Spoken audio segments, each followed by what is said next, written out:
The Russian invasion of Ukraine is affecting thousands of Africans living in besieged cities. There have been numerous reports of Ukrainian security officials preventing Africans from taking buses and trains heading to the border. Faced with this situation, the international community calls for appropriate solutions. Le blocage de certains ressortissants africains dans des frontières autour de l'Ukraine appelle de la part des pays africains une action vigoureuse. D'abord, il faudrait commencer par rapatrier les ressortissants de chaque pays bloqués dans cette situation, comme l'a fait par exemple l'Angola. Ensuite, il faudrait, au niveau de chaque pays africain, convoquer les ambassadeurs des pays ou des États discriminants pour leur faire savoir clairement et sans ambages que cette situation est intolérable.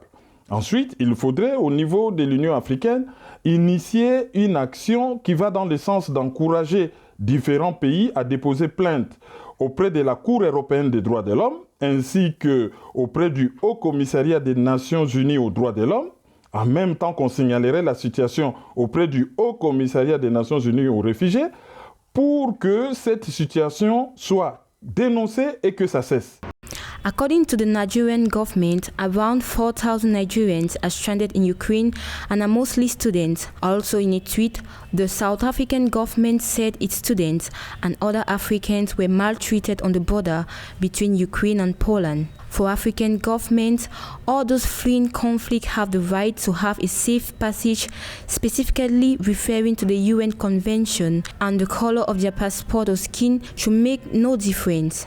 Les étudiants africains qui étaient dans ce pays ont pris eux aussi la route pour pouvoir échapper à ce conflit. Et là, on voit que en réalité, il y a un racisme qui s'est opéré à leur égard.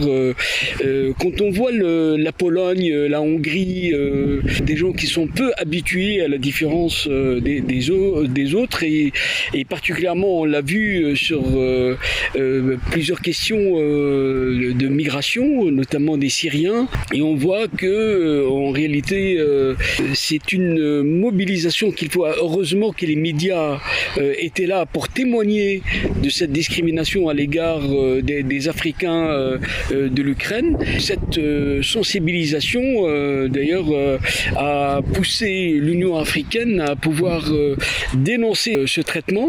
However, the African Union says to be preoccupied by reports stating the fact Africans in Ukraine are being denied the right to cross the border in search of safety as well as ill treatment to which they are subjected to. For this purpose, the Pan-African body urges all countries to respect international law and offer assistance to anyone fleeing war regardless of his race.